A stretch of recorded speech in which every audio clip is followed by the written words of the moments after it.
Hi and welcome. Thanks for joining me today. My name is Bruce Roberts and I'm the chair of the Melissa Roberts Foundation. I'd like to talk to you a bit about facilitating self-help groups for voice hearers. This is module 3 of a 3-part series on self-help groups. If you haven't seen the other 2, which is what are self-help groups, which is module 1, and starting and running a self-help group, which is module 2, I encourage you to perhaps look at those before you venture into this, because they all follow a pattern, so it would be useful if you did that. If you've already seen those, well then welcome, and we'll move on with this. Firstly, that comment there, you are not the expert. Group facilitation in a hearing voices group is important to know that you're a member of the group, but you're not necessarily an expert of lived experience. Often the first person who facilitates a group may well be a non-voice hearer. And if you're a non-voice hearer, you're certainly not the expert. The experts are sitting around the table, the people with lived experience. They're the ones that know about their own experiences, understand their experiences. Never ever tell a voice hearer that you understand their experience, because unless you're a voice hearer yourself, you don't understand. So you're not the expert. You may be a voice hearer. You may be a voice hearer who's actually come into the role of a facilitator, and that's the objective over time. The whole objective in running these groups is that the groups are self-fulfilling in the fact that they're all voice hearers, and we've talked about that in the previous 2 modules. So if you are a voice hearer, well then you can certainly put your hand up and say that I'm an expert, but if you're not, you certainly can't. Similarly, unlike other groups, the facilitator is not necessarily the leader of the group. In fact, they're not the leader of the group. They are there to do one thing and one thing only. They're there to enable the process to happen. They're there to make sure that the group functions, but they're not there to dictate or drive or lead process. They're there to assist in enabling the process to happen. As we've talked about before about what the groups really are, they're social support groups. And the groups is there to talk about whatever they wish to talk about in their own time, in their own way. You're there as a facilitator to enable that process to happen, to make sure that they feel as comfortable and then they feel encouraged to participate as much as possible, but you're not there to dictate or lead the group in any way. It's very important. It's very difficult for some people to do that. I've been involved in many groups and I've seen situations where facilitators who come from a mental health background, potentially, and they've been involved in groups and they've been involved as leaders of a groups, and they find it very difficult to take their hat off and stop being a clinical therapeutical group leader to being an enabler in a self-support social group. It's not for everybody. It's very difficult, and for some people. Often we find people like carers become a simpler transition to becoming a facilitator, because they don't have that prior baggage of having been a leader of a group in a different context. So it is a difficult situation. So you're not the leader of the group. Your roles are very simple. You need to provide an environment where you create safety. So as we talked about in other modules, we talked about an environment that's non-threatening, an environment that's close to transport.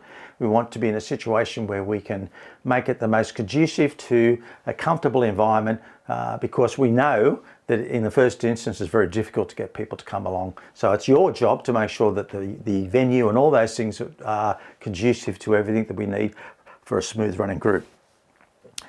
Encourage inclusion, encourage conversation about the group. Conversation is very important. Keep the conversation going. Often you'll find that there are issues in the group that where the actual topics get a bit stuck. It's your job again to enable the process by encouraging conversation. You're not there to fill gaps, or you're not there to answer or finish a sentence for somebody else. You're there to help develop a situation where you can encourage people to be able to share their thoughts and views in a non-threatening environment again. Ask, listen and reflect, but again, don't dictate or don't try and direct. Let things flow, don't try and fill gaps. Guide but never dominate. Always be a guiding influence in the process, because what you have to remember is that again, most of these people would have been involved in other groups in a mental health environment. So they'll be looking at you to be the leader of the group, because that's what they've been used to. You have to convince them that that's not your role. So you need to be able to get in a situation where these people take ownership of the group as soon as possible. Now, I'm not talking about half hour into the first group meeting or even after the first few. It'll take months for that situation to develop. But if in the best interest of getting value out of the group, you need to wean yourself away from being the person that does all the talking.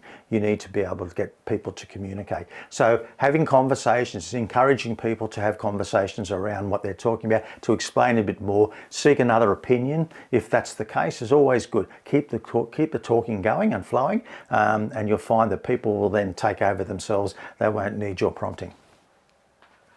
Guide but never dominate. Guide but never dominate. Always be a guiding force, but never be dictatorial. And again, your role is predominantly being supportive, as we've discussed, and guiding is 20%. You're not there to, you can fill the gaps in some respects with resources and help the group continue to flow, but it's not your role to lead the group, because we've talked about your major role is to validate, include safety, but to a lesser extent introduce tools, but mainly to let the group move forward, enable the group to be able to move forward as a collective group. It's very important that you do that. Facilitating with care. Trusting the group as regarding to controlling the group. You have to trust the group to let it opportunity to have their say. Obviously, you need to be able to control the environment should that situation be required, but you need to be able to trust the group to have meaningful conversations. And some of those conversations may be quite touchy, quite sensitive. But if you shut down conversation, then what you're doing is you're diluting the benefits of the group. You're then saying, oh, we really shouldn't talk about that. Well, if you do that, then you're diluting everything and you're taking away the benefits of the group. This is an environment for those people to share the way they feel. It may not be comfortable for everybody to hear, but you have to be able to allow the situation to go. So you have to trust the group to move forward. Don't be controlling and say, well, no, we're cutting off. And again, getting back to conversations, it's important that you continue the conversations. If there's a particular topic that becomes a bit sensitive and you can see that by body language that some of the people are a bit uncomfortable, you redirect it by perhaps saying, well, thanks, John, for raising that issue. Mary, what do you think about what John? So you rebalance the thing by continuing the conversation in another way. It's very important, but it doesn't stop the conversation. You haven't shut him down. All you've done is introduce another comment or another commentator into that process to add to the conversation. Listening deeply, as opposed to avoiding hard topics. Acknowledging real experiences, and which is really important. It's important for people to, it's an opportunity for people then to be able to talk about their experiences in an environment where they've probably never done it before. Once they become comfortable in the group, they will start to share some of their experiences. The balance is going to be whether everybody is comfortable with hearing those experiences, and that may not always be the case. So you've got to be respectful of everybody's needs, but you must allow the group to flow. Lead by listening. Your body language is pretty important. They'll pick up if you're basically avoiding, or they'll pick up if you're looking bored and disinterested. So your body language is very important. So always make eye contact. Ask good questions or ask open questions. In other words, you're trying to get a response which isn't a yes or a no. You're trying to encourage some more dialogue. Doesn't always happen, but you can always follow up. Reflect what's said. Don't judge or interrupt, and certainly don't try and finish sentences and fill up for people. That can be quite leading, and in fact it's dictatorial, and that's not your role. And always stay present in the conversation, but don't run it. Let it take its own lead. Let the organisation, let the members run their own. Groups will always have difficult situations, as I mentioned earlier. Different dynamics of different people. Some people are comfortable in talking about their experiences, others are not. So you need to be able to balance the conversation so the people that are feeling a little bit uncomfortable or extremely uncomfortable are catered for by sharing the conversation around. It's very important. So if you're in a situation where things become a little bit volatile, the whole point is not to overreact. You've got to remember that, often people in this situation have been victims rather than perpetrators. I've run many groups over 14 years, and I don't think I've ever been in a situation which I consider to be unmanageable. But you do have to be respectful of everybody's needs within the group. Otherwise, you'll end up with one or two people in the group. But it's about continuing the conversations and allowing a balance between allowing people to talk, but also making sure that everybody in the group is as comfortable as they can possibly be. Again, that may not always be able to be achieved, but it is the talent is by keeping the conversation going. Always involve the group. As I said before, if someone is dominating the meeting and it's obviously affecting people by their conversation, you don't shut them down, but you involve somebody else in the conversation by asking them for an opinion on what the other person is talking about. That way it continues the conversation, but it doesn't be disrespectful to anyone in the group. You haven't stopped the conversation going, you've allowed them to say what they want to say. Don't justify, listen and reflect. If you want to use your co-facilitator to support you, that's always important. It's always good to have someone in the group that you can call on should you need to focus your attention on a particular issue.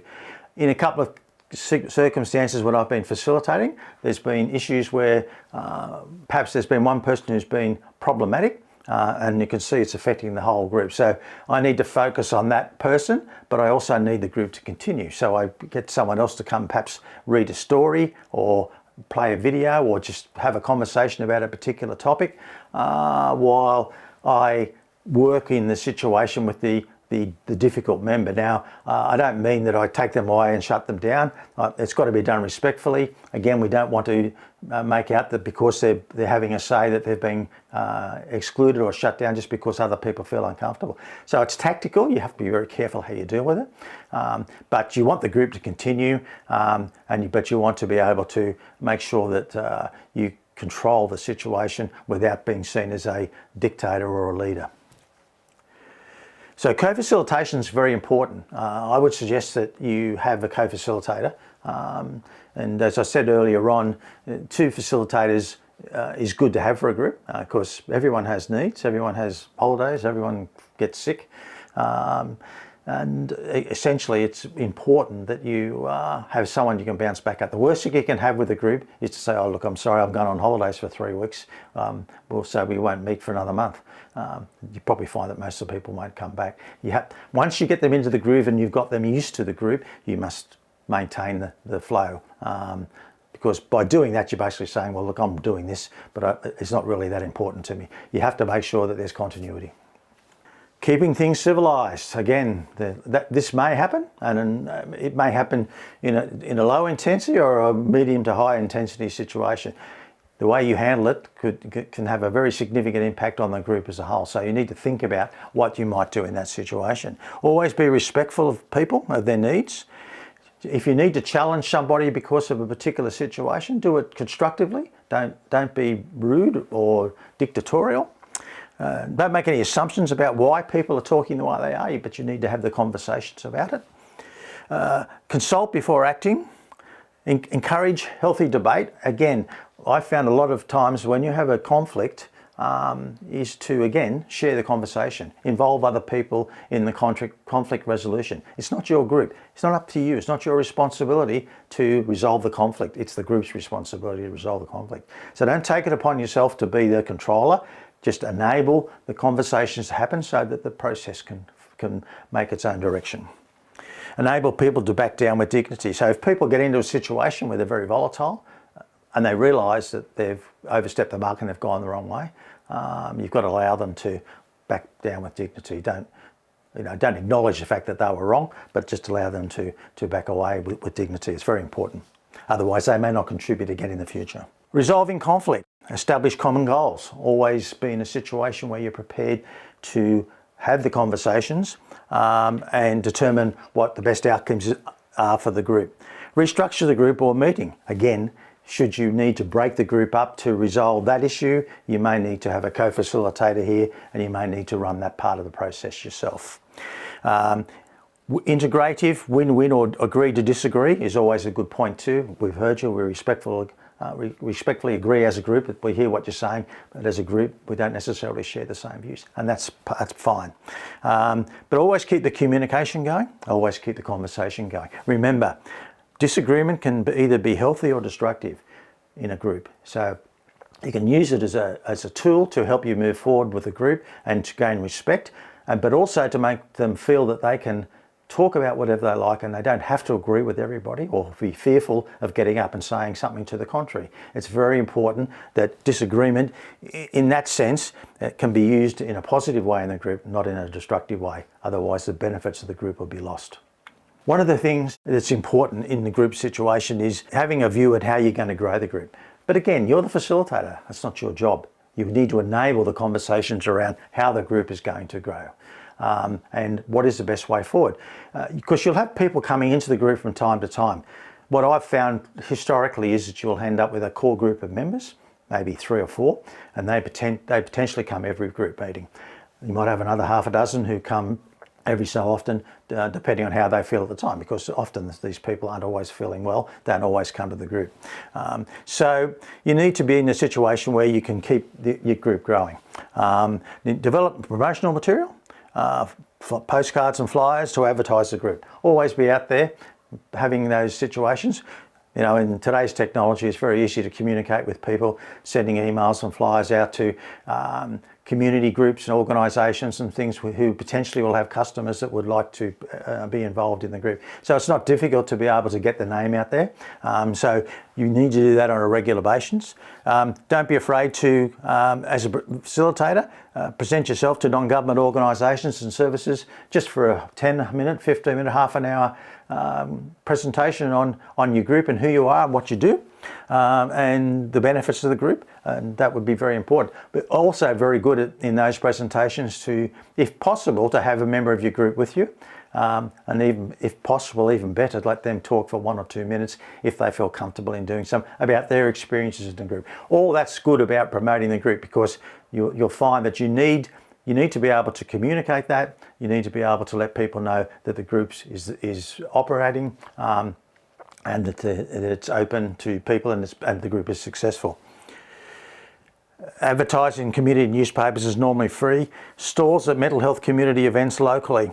Always a good thing to run social events to help put some money in the kitty, because running a group isn't necessarily free of charge. You know, you have to have a venue, and often they may cost money. Some of them are free, but not all of them. So you need money, you need biscuits and tea, and maybe you need to have a few social events from time to time. Having a plan how you're going to do that by having social events. It's character building. B, it cements the group as a whole, but it also provides some financial support for the continuity of the group. Align with local media networks, and again, small fundraising events are always good. Because of the volatile nature of the group, which varies from demographic to demographic, it's important to keep the group safe. It's important that they feel safe, because if they don't, they won't come back. Encourage respectful debate, avoid assumptions, normalise tough conversations, don't avoid them, and recognise thoughts and actions as being appropriate. There will be times, maybe, when safety does become a concern and you need to act accordingly. So you may need to breach confidentiality. One of the biggest parts of the strengths of the group is that what happens in the group, what's said in the group, stays in the group and is confidential to the group. But there may come a time when you need to say, I'm sorry, but I have to breach confidentiality because this situation has arisen that can't be avoided. But what you need to do for the consistency of the group and to sustain the group is to be able to say that there is a clear intent to act, and you've got to be very careful with voice hearers, because most voice hearers hear some pretty horrible things in their head, and if you say what are your voices telling you, and they'll say their voices are telling me to hurt myself or worse, or they're telling me to hurt other people. What you've got to understand is that that's not a call to action. They're not saying I am going to hurt somebody or I am going to hurt myself. You've asked them what their voices are saying, and that's what their voices, they tell you. And they hear this 10, 20, 30, 50, 100 times a day. It is not a call to action, so you don't need to jump up and panic when someone says my voices are telling me to hurt myself or worse, or hurt somebody else. You need to be very clear on their intent. If you still have concerns, you must consult the group, Because often I've found that when people are in a situation where they are highly volatile, the group can often be the passive intent in the whole process. They can always bring the person back down and ground them again because they've been there themselves. And very much, it's very much a powerful tool. So involve the group as much as you feel safe in doing so. So all that being done and you're still not comfortable, then you've got to disclose that you're going to breach confidentiality, and you need to tell the person why you're doing it and what you're going to do. You always need to tell them why you're doing it rather than just do it. It's very important. I haven't had a situation in 14 years where that's been needed, but you can't avoid the fact that it is a possibility. And if you're the facilitator, you need to enable that process to happen as well. And if you need to breach confidentiality, then you should do so. So what do facilitators need to remember? Let's just recap on some of those things. You must understand the voice hearers are more likely to be victims of violence than perpetrators. So that needs to be top of mind when there's perhaps volatile situations that occur in a group. They're more likely to be a lot of noise, but they're not likely to be perpetrators in that situation. A voice or a thought is not necessarily an urge or desire, and we just talked about that a few minutes ago. Don't take literally what they're saying to you, because they're saying to you what their voices are telling them. They're not telling you they're going to do a particular thing, but they're telling you that this is what their voices are saying. It's not a call to action. And again, what voices say is often symbolic, not literal. When we get into the hearing voices module, we'll talk a lot about the metaphoric discussions around hearing voices and what they actually mean. We won't enter that process now, but often what voices say aren't taken literally. You need to decode what it is they're actually trying to say. I don't say that has to be done in a group situation, but you just need to be aware that whatever a voice is saying to a voice hearer needs to be thought about it in its literal sense. Is that the real intent of what they're trying to say? As with suicide, people are safe if they're able to express and explore frightening thoughts. So historically, part of the mental health atmosphere is that you don't talk about your voices because it triggers people. Yet we've found out in all the years gone by that with people with suicidal tendencies, it's important that they have the conversations and they talk about it. So the same applies to voices. So if people are feeling uncomfortable and are actually triggered or disempowered or feeling very volatile, having the conversations around that situation is a good way to help bring the whole thing back to grounding. Groups can help to normalise, challenge and get control of violent voices. Many people hear scary voices. The power of the voices reduces when people share. The power of the voices reduces when people share. So the more people talk about the experiences of hearing voices, the situation implies that the power balance where the voices control the voice hearer is mitigated to a big extent. Now the last thing I want to talk to you, which is extremely important about groups, is succession planning. What I've witnessed over the years is that we've started a lot of hearing voices groups here in New South Wales, and particularly in the Sydney metropolitan area. Unfortunately, a lot of those groups haven't lasted, and the reason that is because the facilitators don't plan for the time when they will no longer be available to run the group. So it's very important that from the very first meeting, the very first day, you have it in your head that at some point you need to have somebody else or others in the group that you consider are eligible to be able to run the group. That's got to be your major priority. It's got to be the major thing in your mind all the time. And so that when the day comes when your circumstances change, you get a new job or you move out of town, or you've just done it for 2 years and you don't want to do it anymore. Whatever the situation is, you need to have a seamless transfer from you to somebody else in the group so that the group can be sustained. I've seen so many groups fold that have been, and half a dozen really good people who really love the group have to walk away and find something else to do because there's no one to actually facilitate the group. Very, very important that you do that. And that's, as I said, is probably one of the main things that you need to think about from the very first time you enter the group. And of course, that person hopefully will be one of the members of the group who's a voice hearer, which is very important in the whole context of the group longer term. After viewing this video, if any of the content has made you feel uncomfortable, or more so that you feel like you need some intervention or support, if you're in Australia, please contact Lifeline on 131 114, or Certainly a family member or friend to support you if you aren't feeling well. If you're coming from outside of Australia, if you're watching this video from other countries, please look at your own support mechanisms in your country, but don't be alone. Always look for support if you're feeling uncomfortable. So that's the end of the 3 self-help group modules. I hope you found them useful. If there's any more information you need, just visit our website and we'll go from there. So thanks again for your time, and bye for now.